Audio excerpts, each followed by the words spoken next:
नमस्कार दोस्तों, स्वागत है आपका आपके अपने यूट्यूब चैनल मन अप स्टोरीज में। दोस्तों, ये नई कहानी शुरू करते हैं आज, जिसका नाम है लालची बहू।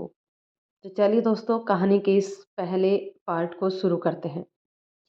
एक लगभग 25 साल की दिखने वाली औरत ने लाल रंग की साड़ी पहनी हुई थी। सुहागन औरत अपने हाथ में पूजा की थाल लिए मंदिर में खड़ी थी। उसके हाथों में लाल चूड़ियों के साथ माथे पर लाल बिंदी भी लगी हुई थी। उसके मांग में लाल सिंदूर भरा था और उसके उभरे पेट से साफ पता चल रहा था कि वो गर्भवती थी। एक हाथ में पूजा की थाली और दूसरे हाथ से अपने पेट को पकड़कर मंदिर में स्थित मूर्ति की ओर देखते हुए वो औरत बोलने लगी, जय दुर्गा माता। मैं जानती हूँ माता रानी, शायद आप इस वक्त मुझसे नाराज हो रही होंगी, लेकिन क्या करूँ मैं। आप तो मेरी परिस्थिति को समझती है ना। पूरा 9वां महीना चल रहा है मेरा, फिर भी घर का सारा काम मुझे ही करना पड़ता है। इसीलिए तो आपके पास टाइम से पहुंच नहीं पाती हूँ। अब क्या करूँ माँ, मेरे घर में सबको सिर्फ मेरे ही हाथ का खाना पसंद है, लेकिन जैसे ही आपका प्रसाद मेरे हाथ में होगा, हर रोज मैं टाइम से आ जाया करूँगी। माता रानी, एडवांस में मैं आपको सॉरी बोलना चाहती हूँ, क्योंकि मेरे पति सुरेश जी ने कहा है कि जब तक डिलीवरी नहीं हो जाती तब तक तुम घर पर ही आराम करोगी। अब आपने ही सिखाया है ना माँ कि पति परमेश्वर होता है, तो फिर मैं उनकी बात को कैसे टाल दूं। मैं नहीं टाल सकती, इसलिए मैं आपसे पहले ही माफ़ी मांग ले रही हूँ। माता रानी से बातें खत्म होने से पहले ही उस औरत का फ़ोन बजने लगा। उसने फ़ोन देखा, जिसमें लिखा था सुरेश जी। फ़ोन उठाते ही उधर से आवाज़ आई, हेलो दुर्गा, तुम मंदिर से निकली या अभी भी माता रानी से गप्पे ही लड़ा रही हो। दुर्गा अपनी माता रानी की तरफ देखती है और अपने दबे होठों से सॉरी बोलती है। माता रानी से सॉरी बोलने के बाद दुर्गा फोन पर अपने पति से बोलने लगी, सुरेश जी, मैं तो घर पर हूँ। आप कितने बजे बॉर्डर पर जाने वाले हैं। फोन पर सुरेश की हंसी के साथ आवाज आई, मैं बस निकलने ही वाला हूँ। लेकिन तुम अभी तक झूठ भी बोलना नहीं सीख पाई हो। तुम अभी भी मंदिर में खड़ी हो, है ना। चलो ठीक है, कम से कम वहीं पर बैठ तो जाओ। दुर्गा धीरे धीरे खंबे के सहारे मंदिर में ही जमीन पर बैठ गई और बगल में पूजा की थाली रखकर अपने पति से फोन पर बातें करने लगी। सुरेश फौजी के कपड़े पहनकर तैयार खड़ा था और अपने माथे पर टोपी पहनते हुए दुर्गा से बोल रहा था, जब तुम इतनी भक्ति करती हो तो फिर मेरी चिंता क्यों करती हो। देखो, तुम मेरी चिंता में अगर खाना पीना छोड़ी ना, तो मैं तुमसे बहुत नाराज हो जाऊंगा। इनफैक्ट जब मैं घर आऊंगा तो तुमसे बात भी नहीं करूंगा। तुम्हारा फिक्र अपनी जगह है, लेकिन बेबी की भूख अपनी जगह है। तुम तो भूखी रहती ही हो, साथ में हमारे होने वाले छोटे से बेबी को भी भूखा रखती हो। दुर्गा पहले कुछ देर चुप रही। थोड़ी देर में ही उसकी आंखें भर आई और आंखों में आंसू लेके दुर्गा बोलने लगी, अच्छा, अब आप एकदम से चुप हो जाइए। आपको क्या लगता है आर्मी मैन की पत्नी होना इतना आसान है। हर पल चिंता सताए रहती है कि आप ठीक तो है ना। लेकिन नहीं, आपको तो मेरी चिंता बेफिजूल की ही लगती है ना। आपको भी मालूम है कि जब तक आप बॉर्डर से वापस आकर मुझसे बात नहीं कर लेंगे, तब तक मैं खाना नहीं खाऊंगी। लेकिन आज आपके लिए मैं खाना खा लूंगी, एक शर्त पर। सुरेश अपने रूम से बाहर निकलते हुए बोला, तुम्हारे हर शर्त मंजूर है मुझे, बस अपना और हमारे होने वाले बच्चे का ख्याल रखना। अच्छा, अब बताओ, शर्त क्या है। दुर्गा अपने उभरे हुए पेट पर हाथ सहलाते हुए बोली, 4 दिन में दुर्गा पूजा है और डिलीवरी की डेट भी आ गई है, तो क्या आप दुर्गा पूजा के दिन यहाँ आ सकते हैं। सुरेश बात करते करते अपने कर्नल और टीम मेंबर के पास पहुंच गया। उस भीड़ में खड़े होकर हल्की स्माइल करते हुए सुरेश बोला, अच्छा, देखता हूँ, अगर आज जिंदा वापस आ गया तो दुर्गा पूजा के दिन जरूर आऊँगा। इतना सुनकर दुर्गा गुस्से में बोली, खबरदार, जो आज के बाद आपने ऐसी बातें बोलने का सोचा भी तो। मैं फ़ोन रखती हूँ। अगले दिन दुर्गा आईने के सामने बैठकर अपनी मांग में सिंदूर भर रही थी। तभी उसके कानों तक गल्लेबाज होने की आवाज़ आई। उसके घर के बाहर ढेर सारे लोग आपस में पता नहीं क्या क्या बोले जा रहे थे। उन लोगों की कही हुई एक भी बात ठीक से समझ नहीं आई। बस वहां पर हल्ला होने की आवाजें आ रही थी। दुर्गा आईने के पास से उठी ही थी, तब तक उसके कानों तक औरतों के रोने की आवाज आने लगी, वो भी कई औरतों की एक साथ। दुर्गा बाहर जाने से खुद को रोक नहीं पाई और उसके लाल आलतों से रंगे पैर घर के बाहर निकलते गए। जैसे ही दुर्गा पूरी तरह से बाहर निकली, दो रोती हुई औरतों ने उसे पकड़ लिया और सहारा देने की कोशिश करने लगी। दुर्गा को समझ नहीं आया कि पकड़ क्यों रही हैं ये औरतें। दुर्गा उन दोनों औरतों से अपने कंधों को झटकते हुए बाहर की तरफ जाने लगी। बाहर बहुत सारे लोग इकट्ठे थे। उन लोगों से कुछ भी पूछने की दुर्गा की हिम्मत नहीं हुई कि आखिर बात क्या है। दुर्गा आगे बढ़ती रही और उन भीड़ में शामिल हो गई। जैसे ही दुर्गा भीड़ में कदम रखी, उसे पकड़ने के लिए चार औरतें आईं और पीछे से उसे आकर पकड़ ली। दुर्गा खुद को छुड़ाने की कोशिश करती रही, लेकिन इस बार वो उन औरतों को झटका नहीं दे पाई। अचानक से दुर्गा को एक शव पेटिका दिखाई दी, जिसे देखने के बाद उसके होश उड़ गए। उस शव पेटिका के ऊपर लिखा हुआ था, शहीद सुरेश तिवारी। शव पेटिका देखते ही दुर्गा बेहोश हो गई। थोड़ी देर बाद दुर्गा की आंख खुली, जब गांव की एक बूढ़ी औरत उसकी चूड़ियों को तोड़ रही थी। उसकी आंखें बिल्कुल सूखी हुई थी, लेकिन अचानक से आंखों में पानी आया जब वो औरत दुर्गा के मांग में लगे सिंदूर के ऊपर पानी गिरा दिया। दुर्गा की धड़कन इतनी तेज धड़कने लगी थी कि आसपास की सारी आवाजें सुन पड़ चुकी थी। दुर्गा को सिर्फ बार बार वो शव पेटिका याद आ रही थी, जब उसके चेहरे पर किसी ने सफ़ेद साड़ी डाल दी थी। तब दुर्गा फिर से बेहोश हो गई। जब गांव की औरतें दुर्गा देवी के सुहाग की निशानियों को मिटा रही थी, तभी उसके सामने उसकी जेठानी सुरेखा देवी आई। सुरेखा देवी दिखने में बहुत सुंदर थी, लेकिन दिल से उतनी ही बदसूरत थी। सुरेखा हमेशा अपने माथे पर बड़ी सी बिंदी लगाती थी। उसकी उम्र लगभग 26 या 28 वर्ष की होगी। सुरेखा देवी अपने देवर के शहीद हो जाने पर दुखी बिल्कुल भी नजर नहीं आ रही थी। दुर्गा के पैरों में लगे आलतों को कुछ औरतें रगड़ रगड़ कर छुड़ा रही थी, तो वहीं सुरेखा देवी अपनी देवरानी दुर्गा देवी के अंगूठे पर ब्लू कलर की स्याही लगाकर एक पेपर पर निशान लेने लगी। दुर्गा देवी उस वक्त कुछ भी सोचने समझने की स्थिति में नहीं थी, जिससे अपनी जेठानी की चाल को समझ नहीं पाई। अपने पति के खोने का दर्द भूलने का प्रयास करते करते कब 2 दिन बीत गई, दुर्गा को पता ही नहीं चला। इस अनहोनी को याद करके दुर्गा हर पल फूट फूट कर रोया करती थी।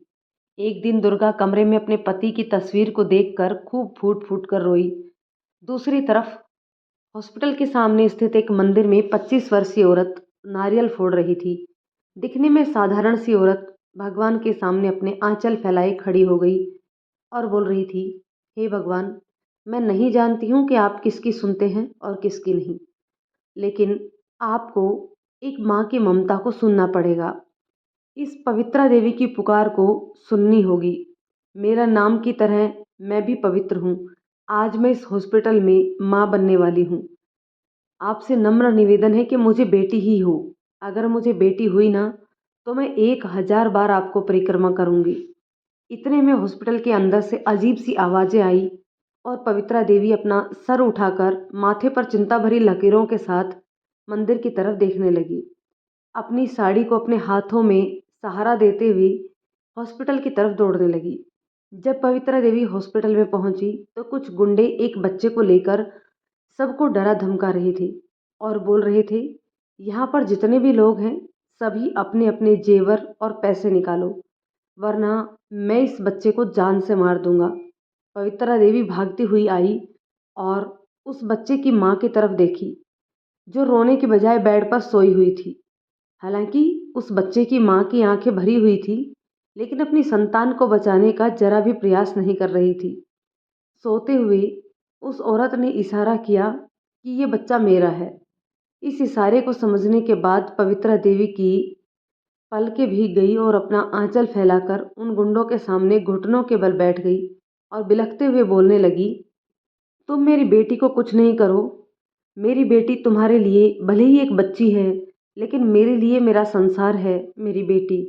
अगर मेरी बेटी को कुछ भी हुआ, तो मैं अपनी जान दे दूंगी। आंखों में आंसू लेके मैं तुमसे गुहार करती हूँ कि मुझे मेरी बेटी लौटा दो। इतने में गुंडे ने अपने साथी से कुछ कहना चाहा और तभी उसके हाथ से वो बच्चा गिर गया।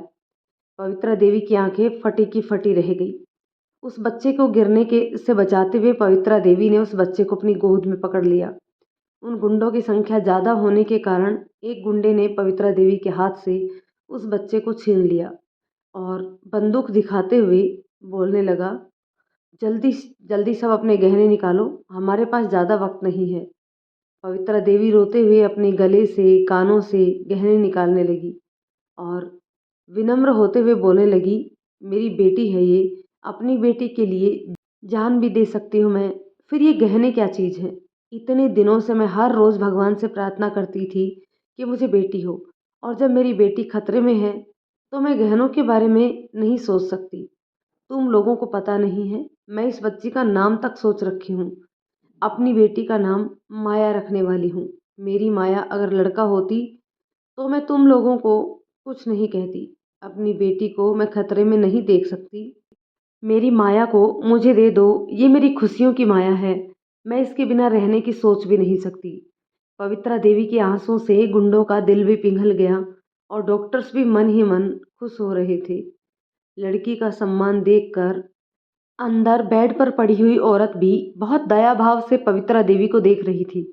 गुंडे के हाथों में पड़ा बंदूक अब नीचे होने लगा और उस बच्ची को पवित्रा देवी की गोद में देते हुए एक गुंडे ने कहा, मैंने माँ की ममता को तो बहुत बार देखा है, लेकिन बेटी के लिए तड़प पहली बार देख रहा हूँ।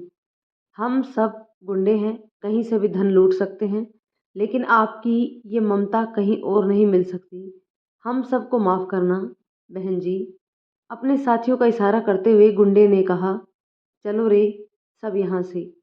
पवित्रा देवी उस बच्चे को अपनी गोद में लेकर खूब चूमने लगी और अपनी आंसुओं को पोंछने लगी। एक डॉक्टर ताली बजाने लगा और बोला, आपकी ममता को देखकर आज मैं बहुत खुश हुआ। आज तक हमारे हॉस्पिटल में लड़कों की चाह रखने वाले लोग ही आए हैं, लेकिन आज पहली इंसान आप हैं जिन्हें जेंडर से कोई मतलब नहीं है। लेकिन आपके लिए एक गुड न्यूज़ है, आपको लड़का हुआ है। पवित्रा देवी की आंखें बड़ी हो गई और वो डॉक्टर की तरफ देखने लगी। पवित्रा देवी कभी उस बच्चे को देख रही थी तो कभी डॉक्टर को।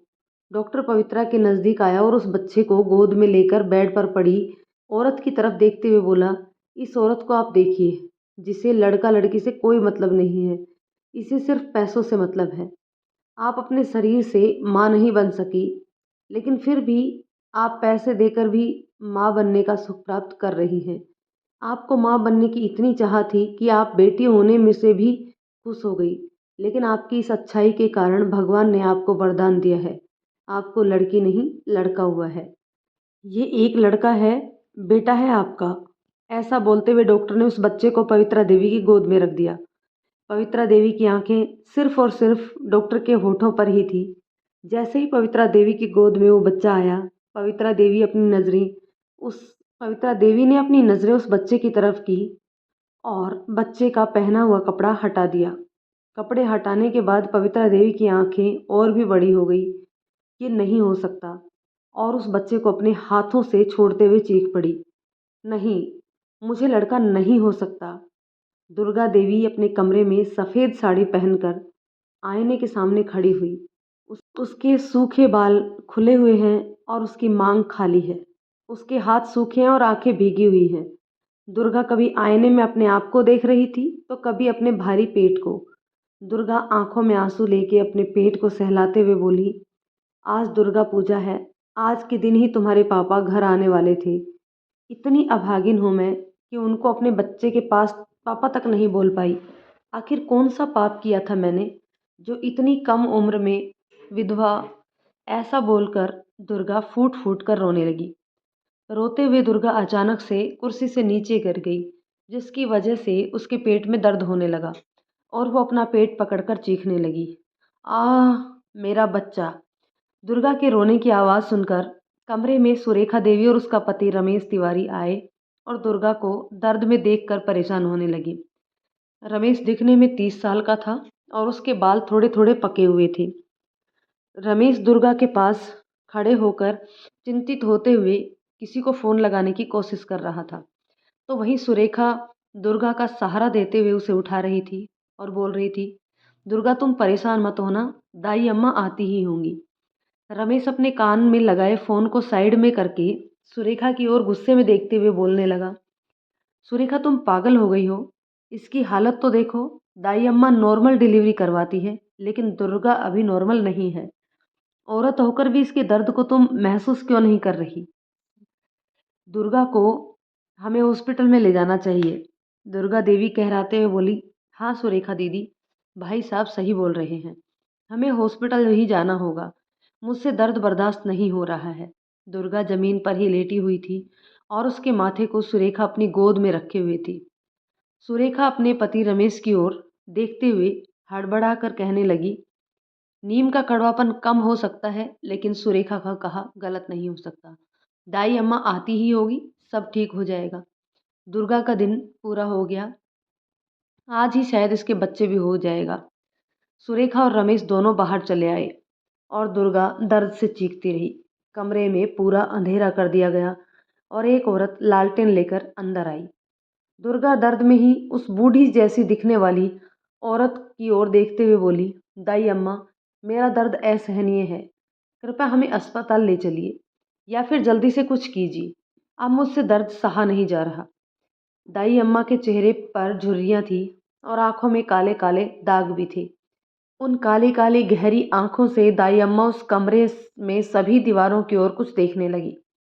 दुर्गा का दर्द बढ़ने लगा था, इसलिए दुर्गा देवी चीखते हुए गुस्से में बोली, आप इंसान हैं या जानवर? आपको दिख नहीं रहा मैं कितनी दर्द में हूँ?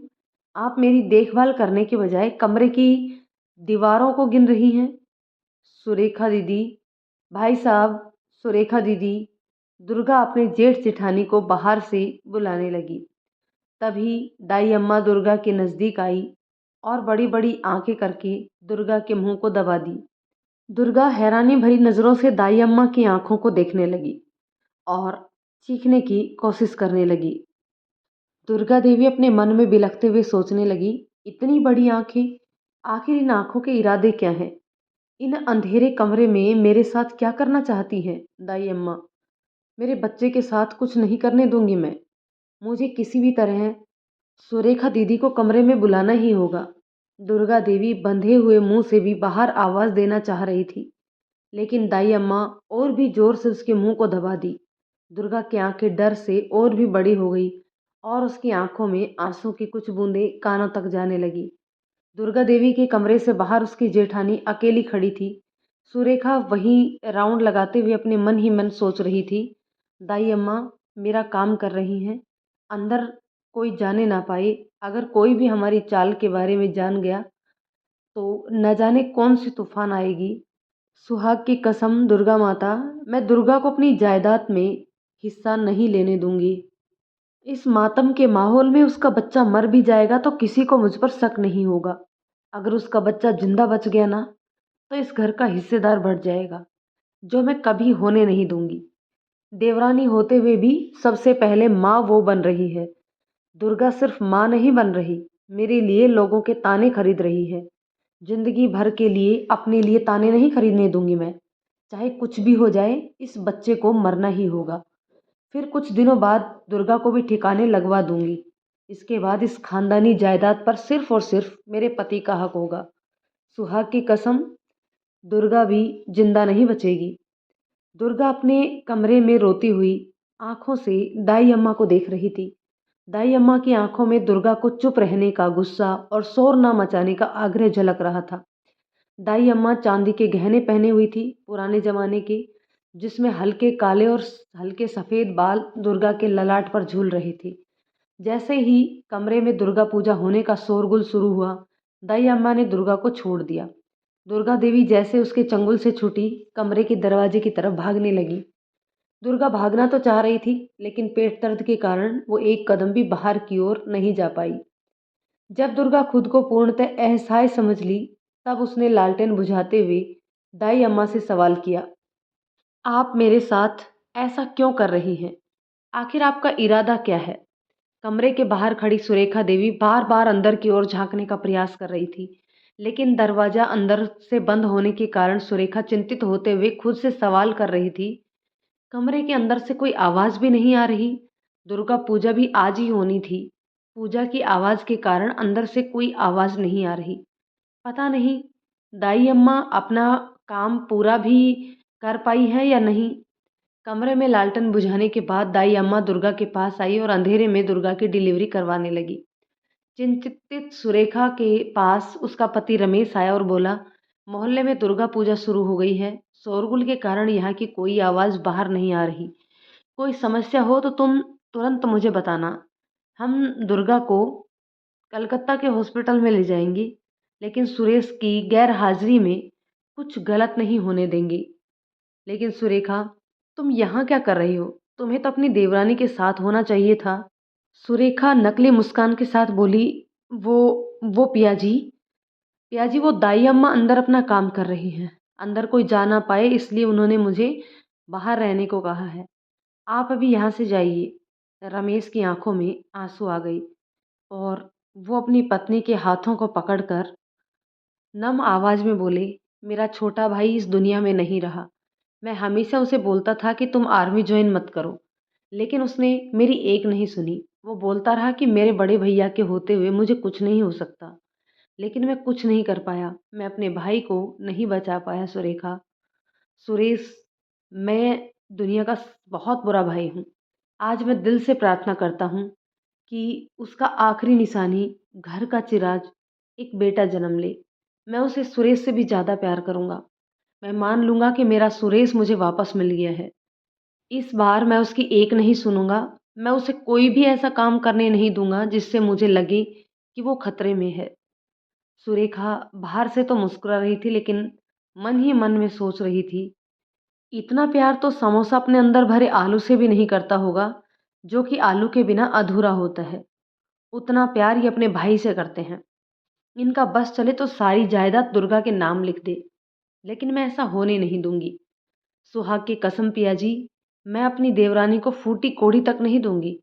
दुर्गा को मुझसे कुछ नहीं मिलेगा सिवाय धोखा के। मोहल्ले से दुर्गा पूजा में से शंखनाद बजने की आवाज़ें आ रही थी और इसी के साथ कमरे में बच्चे के रोने की आवाज़ें आई।